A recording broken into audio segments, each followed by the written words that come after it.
Sir. Now I will be talking about the difference between OOP and procedural. So, OOP and procedural are two fundamental programming paradigms, each with distinct characteristic. So sa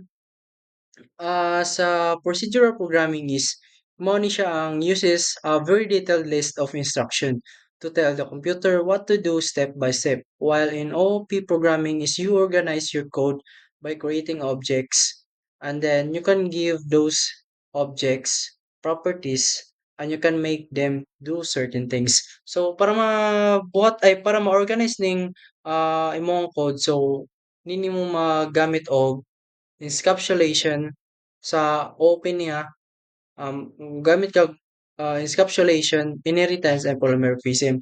So, mo ni siya ang example sa encapsulation, inheritance, and polymorphism.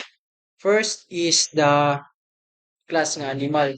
So, here sa encapsulation is magamit kag private para diri na nimo makuha to nga na gusto nimo i-instantiate sa imong code and then mao ni siya ang code niya is first is magbuhat kag class nga animal and then magbuhat kag ah, private nga attributes and then magbuhat kag for example ani is na kay method nga make sounds and then kaning get name.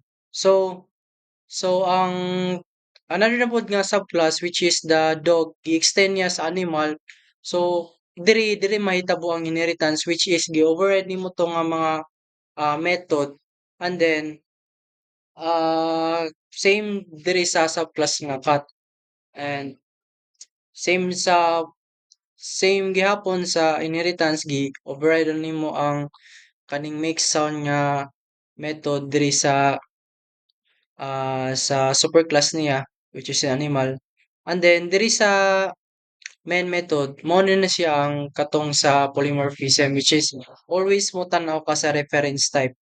Then nagbuhat ra tag ah, current instance niya gi-instantiate tong body and whisker. So mao ni siya gitawag to niya ang katong nga method which is the make sound.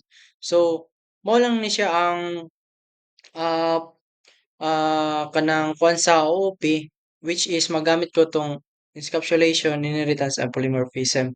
So while sa procedural is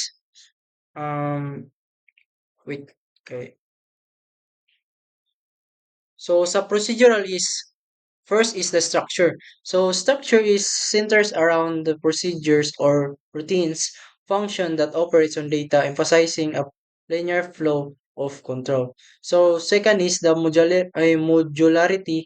Modularity breaks down programs into smaller, reusable function but does not encapsulate data within those functions. So third is the state management. So data is often passed between functions leading to less control over data integrity compared to OOP. So, mao na siya ang sa procedural programming. So, that's all, sir. Thank you.